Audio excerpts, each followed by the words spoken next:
రాష్ట్రానికి 5 రోజుల పాటు భారీ వర్ష సూచన. పలు జిల్లాలకు ఎల్లో హెచ్చరిక జారీ. రాష్ట్రంలో బుధవారం 100కి పైగా ప్రాంతాల్లో వాన.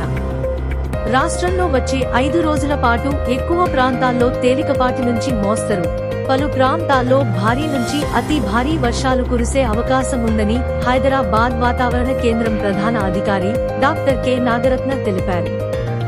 వచ్చే 3 రోజులకు సంబంధించి ఆదిలాబాద్, కొమ్రం భీం, ఆసిఫాబాద్, జగిత్యాల, వికారాబాద్, సంగారెడ్డి, మహబూబ్ నగర్, నాగర్ కర్నూల్, వనపర్తి, నారాయణపేట, జోగులాంబ గద్వాల, నిజామాబాద్, నాగర్ కర్నూల్, నిర్మల్, రాజన్న సిరిసిల్ల, జయశంకర్ భూపాలపల్లి, ములుగు, మహబూబాబాద్, వరంగల్, హన్మకొండ, జనగాం, సిద్దిపేట, మెదక్, కామారెడ్డి జిల్లాలకు వాతావరణ శాఖ ఎల్లో హెచ్చరిక జారీ చేసింది.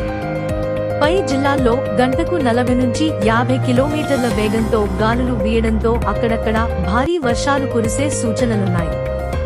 వచ్చే 48 గంటల పాటు గ్రేటర్ హైదరాబాద్ పరిధిలో ఉరుములు, మెరుపులతో కూడిన జల్లులు పడే అవకాశముంది. బుధవారం రాత్రి 9 గంటల వరకు రాష్ట్రంలో 100కి పైగా ప్రాంతాల్లో వర్షపాతం నమోదైంది.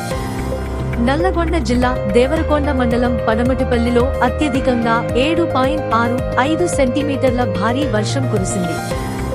నల్లగొండ, నాగర్ కర్నూల్, వనపర్తి, రంగారెడ్డి జిల్లాల్లో పలు చోట్ల మోస్తరు వర్షం పడింది.